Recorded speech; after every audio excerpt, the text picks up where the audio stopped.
আজকে জুম্মা নামাজের বয়ানের সময় হুজুরের একটি কথা খুব মন কেড়েছে। সেটি হচ্ছে, সবার উপর মানুষ্যত্ব, তাহার উপর নাই। এই কথাটি আমরা বহুবার শুনেছি, বহুবার পড়েছি, বইয়ে পড়েছি, পত্রিকায় পড়েছি, শুনেছি। বাট একটি হাদিসের সঙ্গে এত সুন্দরভাবে মিল হয়ে যাবে সেটা আগে জানতাম না। যাই হোক, বাসায় এসে রেফার করলাম 1311 নম্বর হাদিস। এই হাদিসটিতে বলা হয়েছে, একদিন আমাদের প্রিয় নবী হজরত মোহাম্মদ সাল্লাল্লাহু আলাইহি সাল্লাম তার সাহাবীদের নিয়ে বসেছিলেন। ঠিক এমন সময় একটা শবযাত্রা যাচ্ছিল।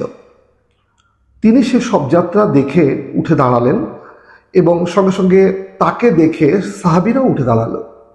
শবযাত্রা চলে যাওয়ার পরে নবীজিকে একজন সাহাবী জিজ্ঞেস করলেন, হে আল্লাহর নবী, এটা তো ইহুদির শবযাত্রা ছিল, অর্থাৎ বিধর্মী বলি আমরা, এই বিধর্মীর শবযাত্রা ছিল, তাহলে আপনি কেন দাঁড়িয়ে সম্মান প্রদর্শন করলেন? তখন নবীজি উত্তর দিলেন, সে বিধর্মী ছিল ঠিক আছে, কিন্তু সে কি মানুষ ছিল না?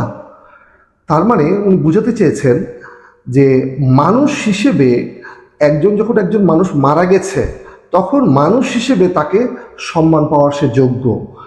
তাহলে এখান থেকে আমরা একটা জিনিস বুঝলাম যে আমাদের প্রিয় নবী মানুষকে মানুষ হিসেবে কতখানি গণ্য করেছেন তার জীবদ্দশায়।